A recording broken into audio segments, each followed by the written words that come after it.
Hey, what is up guys? Welcome back to the channel and welcome back to Gran Turismo 7. It is the first week of February, or first day should I say as well, and we finally have our first of the weekly challenges for this month. Now with update 1.42 coming last week, we're going to see a couple of those new events mixed in with a couple of pre-existing ones as well as a brand new special event. Now word of warning, usually I run these on hard difficulty, however I was testing some cars last night and accidentally left the difficulty on easy.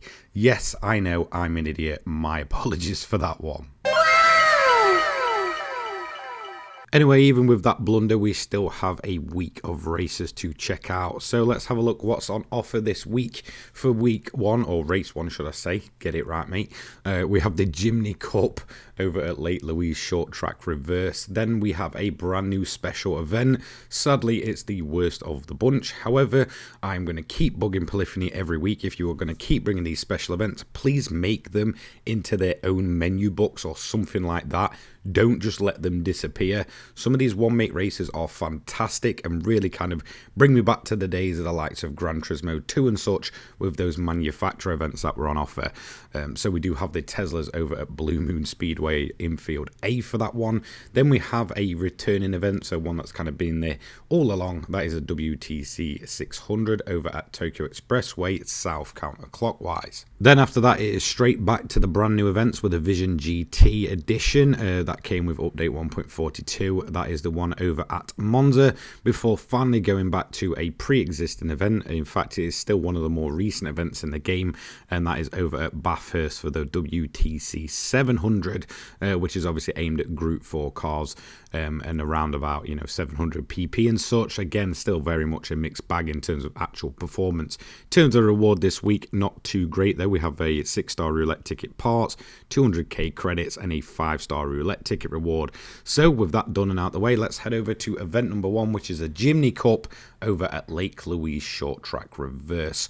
So the first thing we're going to need to do is head over to our garage once we jump into this event and pick up our Suzuki Jimny. Now I have 3 of these, all kind of tuned to different specs. I'm going to go over to my dirt tuned one, put some snow tires on, and we are good to go. So let's head in and see what's on offer for this race. Now it was only a week ago when I actually covered this race, but we are going to obviously head back for the weekly challenges. Now the end of this event is going to net us obviously the prize reward and the parts ticket. Now I'm really not too bothered about that. Most of the time it comes up for something that we're just not bothered about. Now I kind of thought it was a little bit too easy and that we were kind of flying away, but I just thought that the tune on this car was just better than the one I was using in the previous week. But it kind of is what it is at this point. I've not clicked on that I'm actually running on easy difficulty, but to be totally honest, I ran it on hard last week and I don't think anyone's really going to have any problems here. The Jimny that we're using was fully upgraded.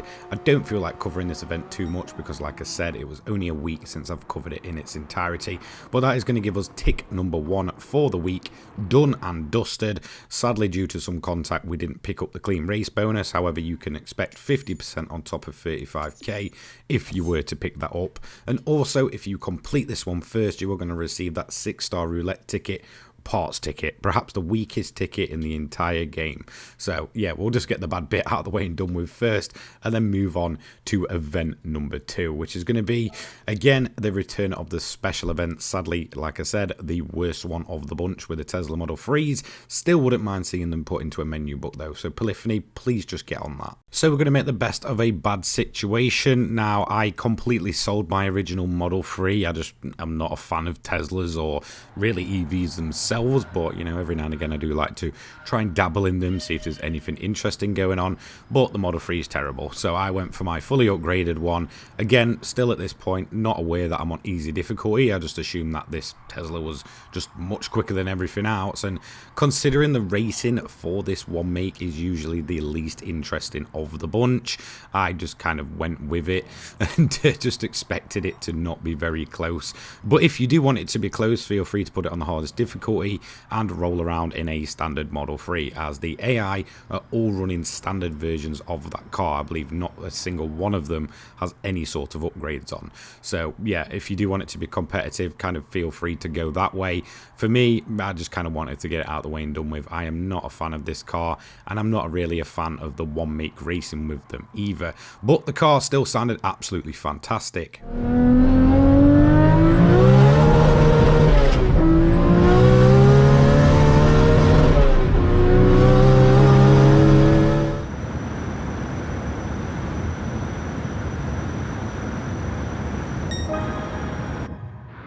Well, thankfully that one was out the way and done with, and that's going to give us tick number 2 for the week. In terms of payout, it's not too great for these ones. Obviously a bit on the shorter side in terms of the special events, so 52,500.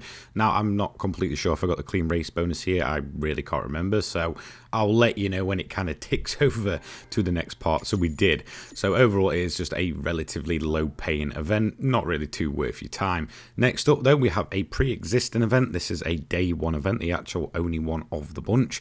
This is the WTC 600 over at Tokyo Expressway, but not the usual one you're thinking of. This is on the south counterclockwise. However, if you do have some of those glitch builds or anything like that, they're pretty much good to go around this event. Now, I decided to run the Aston Martin DP100 VGT. This is perhaps one of the most fuel efficient and best 600 pp grinding cars. However, most of its power is at the low rev range, meaning that short shifting seems to work the best with this vehicle. So we just kind of went for it really. In terms of the AI themselves, they're rather quite spread out. I think this is where I say the major flaw with single player in GT7 really shows, where it's sort of, you know, chasing the front runner for the entirety of the event. You know, there's no real kind of, I guess, consistency to what you're seeing, which is just very frustrating, to be totally honest. I feel like it was worse when the game first released, and it's kind of been toned down in the majority of the events since, but definitely on launch, this is what the majority of the races felt like. You know, you'd start in last place and you'd just sort of work your way to the front, with usually the leader way off halfway through a lap before you even got going, which is, yeah, just frustrating, to be totally honest. It's not the most interesting of races. It's just one of these shorter sort of WTC 600 events, 5 laps, so it's fairly average.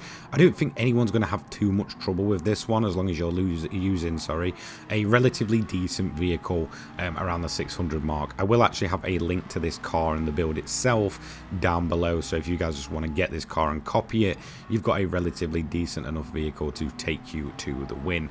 Now, in terms of the AI, in all honesty, it's a mixed bag. It always has been for these events, although it will give you a PP limit.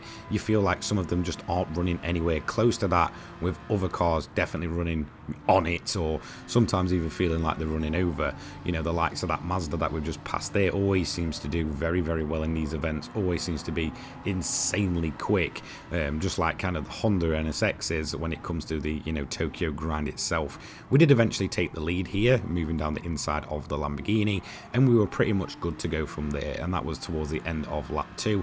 After that, it's just a case of keeping it as clean as possible and getting ourselves across the line to take the win and tick number 3, meaning that we have now inherited reward number 3 of the week. And it's a little bit better this time around, definitely not perfect, but an extra 200,000 credits on top of the 120k that we got given there.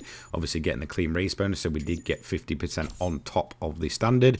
So we're going to take our daily, I guess, marathon reward as well as the 200k tickets. So not too bad. If these are your first races of the week, expect yourself to be, you know, getting that ticked off, or both of them, should I say, on event number 3. Now we're going to move back over to obviously some of the new events. So this is the last of the brand new events from 1.42 to feature this week. This is the VGT Trophy over at Monza. Obviously one of the latest additions to the pre-existing championship that has been around in the game for, I think, since the Suzuki VGT came into the game around about May 2022, so almost 2 years at this point. Now I'm going to be using the Jaguar VGT Roadster because I'd never really used it before. As you can see, I put a single mile on it and then never touched it since. So yeah, not a great choice, to be totally honest. I think if you're going to go for any, just pick something pretty ridiculous. Now I believe there is a PP limit on this around about 850, so just be aware that you can't just go in with a Tomahawk and absolutely smash it. but you can pick a relatively well-performing car. In all honesty, I had more fun using the Genesis last week than I did this Jaguar. Obviously, it's an EV, so I'm typically not the biggest fan of them. However, it did have great straight line speed, and with it being a car that I'd never used, I just found that as an excuse to just jump in and see if it was any good, and yeah, it certainly wasn't. In terms of the race, now we had a bit of, I guess, elbows out between the BMW and another BMW, essentially, the Mini Clubman VGT and the BMW VGT. They're battling it out. We got past them both, obviously using the superior straight line speed, before flying past the Porsche VGT, which, as you may know if you watched that video last week, did give me a few problems in the sort of closing stages of these new VGT events. That car insanely quick in a straight line, but not really going to bother us here, as we're, again, still on easy difficulty. Still haven't realised why the rest of the race is so typically easy in comparison to what we was up against last week. A few more moves and then we're going to pass the Bulgari VGT, which Kaz kind of popped up and asked me for 4.5k for if I wanted to use it a month earlier. I quickly told him no and, you know, cracked on with my race. So up front, a few more cars to go. We've got the Peugeot here. This car I never really thought much of, but it does seem to perform very, very well in these races, as well as passing our teammate here. Didn't even know we had one for this race, but there he is, past another Jaguar VGT Roadster, meaning that we've only just got the Genesis to track down. Now, that car is a rocket ship in a straight line. However, because of the difficulty, we're still going to make relatively easy work of him, outbraking him, trying to get the car slowed down, and then through into first place before crossing the line and taking tick number 4 of the week. Maybe it's just me, but I feel a bit burnt out from running these same races so close together, but it kind of is what it is. Again, not great on the payout, 85k without the clean race bonus. Don't expect much from this event, and it just feels like it very much outstays its welcome. A bit of a bore as you get into the latter stages. However, now we do actually have something relatively fun. This is the Bathurst WTC 700, a post-launch event. Came alongside, I believe, the Mazda 3 Group 4.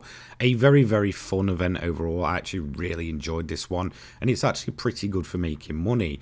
Although it's a, I think, like 7-lap event or something like that, it is a relatively shorter event, meaning that if you do it over and over again with a clean race bonus, you can actually rack up some decent cash in GT7. Now, for this build here, I've got one of my older Group 4 tuned cars, tuned to 700 pp. It was originally a Le Mans grinder. I've not touched it since, so I will actually link this build down below if you do want to go and copy that. Now, it was during this race that I kind of clicked on that something does not feel right with my AI. They almost felt too easy. And then I kind of thought back to what I was doing last night, testing out some vehicles, and realised that I'd left the difficulty on easy.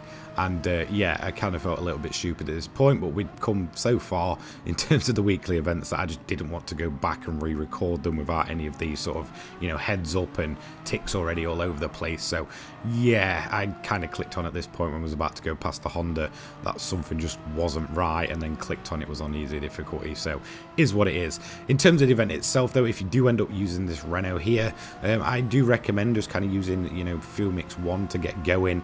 Turn it down to fuel mix 6, save some fuel. Overall, the car's relatively good on its tyres and such.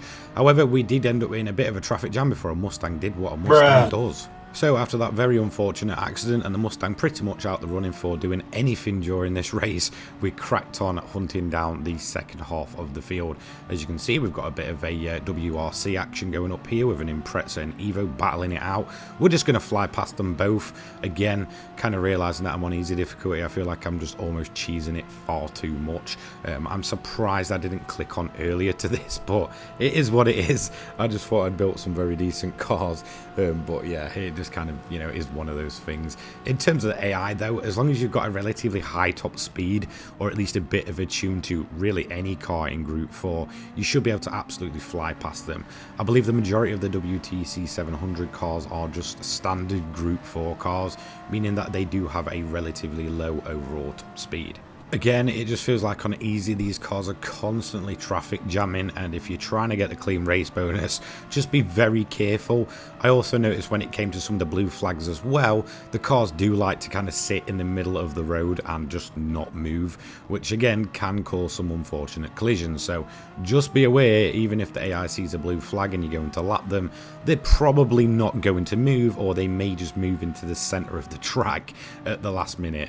Eventually we did catch up to the leader leaders here. We had the Suzuki Swift and the Dodge Viper up in P1. We quite quickly dispatched of them and then cracked on until we got to the end of lap 5, in which case we decided to, you know, kind of run the engine a bit higher for the last couple of laps, usually at the end of lap 3, and then just bolt around, pit in, and then it is literally just job done at this point, because all we need to do is just put some new set of racing hards on, fill the car a little bit over. Don't trust the diamonds. A lot of the time it will be, I guess, very inaccurate, and you know, you'll kind of be left stranded with no fuel, which can cause you to obviously lose every bit of lead you built up over the entire event. So on to the final lap. Again, we're just going through the traffic jams. As you can see, there's the AI getting the blue flag and just moving into the center of the road, and then once again the Supra is going to do it, meaning that we have to squeeze through that little gap there and then crack on to the final corner, crossing the line, giving us our final win for the week, and that is going to be tick number 5, and obviously our 3rd overall reward, this time in the form of a ticket. I think a 5-star this week.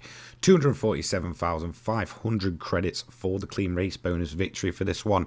Again, considering the low amount of time it actually takes to do this event, it's a relatively decent moneymaker with a decent 700 pp build. So there we go, final win of the week, and we're going to take away the 5-star roulette ticket reward. So it's time to head over and see what we're going to get on all our rewards that we've earned this week, or day, whatever you want to call it. So we're going to head over to the garage. We're going to first open up the daily marathon rewards. So I don't usually do this. Usually I have this ticked off before, but I thought, do you know what? Let's just keep it in, see what we get. Essentially, we got it during this run, and we're going to take away 100k credits from this one. Not too bad. Obviously, I'd have much preferred the one next to it, but definitely better than, you know, the typical 30 to 10k credits that you actually get. We're then going to add the 200k for the second reward, and then go ahead and open our 6-star parts ticket. Why they call this a 6-star parts ticket, I don't know, considering that the majority of it in here is just rubbish for cars that you're probably never ever going to use. I honestly don't think in almost 2 years I've actually put any parts on that I've earned from these tickets, so they just kind of sit there building up in the garage. Obviously, finally, we're going to open up the 5-star roulette ticket reward. This is the one that we got for completion. Now here I'm either hoping for the engine or one of the cars, and thankfully we do end up taking one of the cars, meaning that I do have a little bit extra there to sell, considering I probably already have a couple of these in the garage anyway. So we took the RCZ for our 5-star roulette ticket reward. Now, big thank you to all of my members who have supported this channel through, I don't know, the last 2 years, I guess. Big thanks to JRO49, Cole Wyatt, Phil Wilmot, Dominic Saylor, Dan, Sean, and Chris75572. Big thank you to you guys for keeping the channel going. If you do want to become a channel member, feel free. I think it starts at some low price, like $1.99 a month, and it really does help out between videos and such. Thanks so much for watching. Let me know what you got in your rewards below. Let me know what you think of this week. It's a very mixed bag for me, and I'll see you in the next one. Take care, guys. Peace.